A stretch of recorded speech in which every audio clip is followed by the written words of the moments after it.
Tan olish kerak, baribir mana bunaqa chiroyli, roskoshniy makiyaj bez makiyaji 1 kilo tonallidan ko'ra ancha qimmatroq ko'rinadi.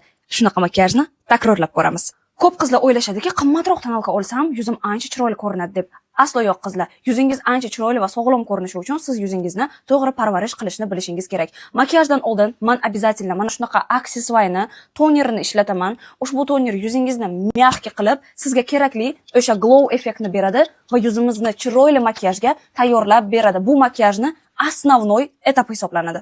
Aksessuarni bu toneri Koreyada ishlab chiqarilgan va vitaminga boyligi sabab makiyajsiz ham yuzingiz bu toner bilan juda ham yaltillab, chiroyli turadi. Yuzimga ozgina baza surtaman. Tonalka ishlatmayman, atigi bitta SPF ishlataman. Bu SPFni o'zi ham yuzimizga siyaniya beradi. Undan keyin faqat ko'zimizni tagiga va mana bu zonalarga konsiler surtib olamiz. Ko'p surtmaymiz. Jiddiy rumyana ishlataman. Mana shuni qo'limga olaman rumyanani. Va bilasizlarmi nima lifehack? Qo'limni o'zi bilan mana bunaqa qilib rastушевать qilaman. Agar ko'rgan bo'lsangizlar, Hailey Bieber bu shunaqa o'zi qiladi. Ozgina pudra ishlatamiz. Ozgina, ko'p emas, qarzga olinglar mana. Shunaqa fioletovoy нежный rumyanani olamiz mana bunaqa kistочка bilan va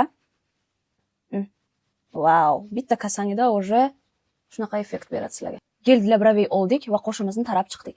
Обязательно tush ishlatamiz. Ozgina rumyanani olaman, labimga surtib chiqaman. Kontur qilmadim. Ustidan Dior blesk qilib chiqamiz. Agarda siz ham teringizni to'g'ri parvarish qilsangiz, makiyajdan oldin makiyajingiz shunaqa chotki chiqadi. Buning uchun menga aksessuarni toner yordam berdi. Hozir kimdir aytishi mumkin, bu reklama qilyapti, itd. Yo'q qizlar, mana bilgan podpishchiklarim biladi, что men aksessuarni mahsulotlarini почти 1 yildan beri ishlatib, o'zimni yuzimga kelyapman. Ko'rishingiz mumkin, что bu toner уже почти tugagan. Pastda ссылка qoldiraman, originalini shu yerdan zakaz qilishingiz mumkin.